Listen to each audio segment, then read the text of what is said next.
दोस्तों, हमारे देश को आजाद हुए 75 साल हो गए। पिछले 75 साल से हमारे देश में सरकार गरीबों के लिए राशन भेज रही है और पिछले 75 साल में यह राशन गरीबों तक नहीं पहुंचता। गरीब धक्के खाते हैं, बार बार राशन की दुकान पे जाते हैं और इनका राशन चोरी हो जाता है। अगर 100 किलो राशन ऊपर से चलता है तो मैं समझता हूं मुश्किल से 10 से 15 किलो राशन गरीबों तक पहुंचता है। बाकी सारा राशन बीच में दलाल खा जाते हैं, नेता खा जाते हैं, अफसर खा जाते हैं। जनता तक राशन नहीं पहुंचता था। इतनी पार्टियों की सरकारें आई 75 साल में। इस पार्टी की सरकार भी आई, इस पार्टी की सरकार भी आई, इस पार्टी की सरकार भी आई।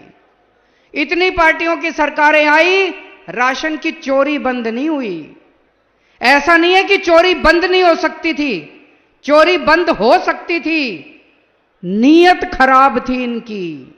चोरी करने वाले और कोई नहीं, ये नेता थे, ये पार्टियां चोरी करती थी। ये राशन, गरीबों के राशन की चोरी करके, पैसा चोरी करके, राशन चोरी करके ये चुनाव लड़ा करते थे। अब ईमानदार सरकार आई है। हमें गरीबों का राशन चोरी नहीं करना, हम आपकी सेवा करने के लिए आए हैं। तो आज इस पवित्र धरती से ये जो काम शुरू हो रहा है, घर घर राशन, ये छोटी बात नहीं है। आप ये मान के चलो, लाखों करोड़ों रुपए का, अरबों रुपए का जो काला धंधा इस देश के अंदर चल रहा था, आज उस काले धंधे को रोकने की शुरुआत हो रही है। अब पंजाब के अंदर राशन की चोरी बंद हो जाएगी।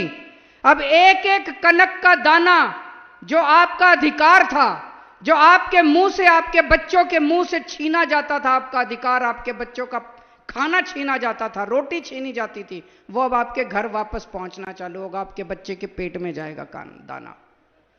आज पंजाब के अंदर घर घर राशन की शुरुआत हो रही है। इसका मतलब आप पहले राशन की दुकान पे जाते थे, एक बार जाते थे राशन की दुकान बंद मिलती थी, दूसरी बार जाते थे दुकान बंद मिलती थी, तीसरी बार जाते थे लंबी लाइन लगी होती थी। एक महीने में राशन लेने के लिए 5-5, 6-6 बार धक्के खाने पड़ते थे, काम से छुट्टी लेनी पड़ती थी। और जब राशन की दुकान खुली मिल जाए तो राशन वाला गाली गलौज करता था, कम तोलता था, गंदा राशन देता था, उसमें कूड़ा करकट होता था, पैसे ज्यादा लेता था, आपको आपका जितना अधिकार है उससे कम देता था। अब ये सब बंद हो जाएगा। अब पूरा अच्छा पैकेट, जो आटा मैं खाता हूं, दिल्ली का मुख्यमंत्री जो आटा खाता है, जो आटा भगवंत मान साहब खाते हैं, पंजाब का मुख्यमंत्री जो आटा खाता है, वही आटा अच्छे से पैकेट में पैक होके आपके घर के अंदर आपको हर महीने दिया जाएगा। हर महीने आपके घर आके अब आपको राशन की दुकान पे जाने की जरूरत नहीं है, छुट्टी लेने की जरूरत नहीं है, राशन वाले से झगड़ने की जरूरत नहीं है। हर महीने साफ सुथरा आटा आपके घर पहुंच जाएगा। आटा लेना है आटा ले लो, कनक लेनी है कनक ले लो, जो लेना है ले लो।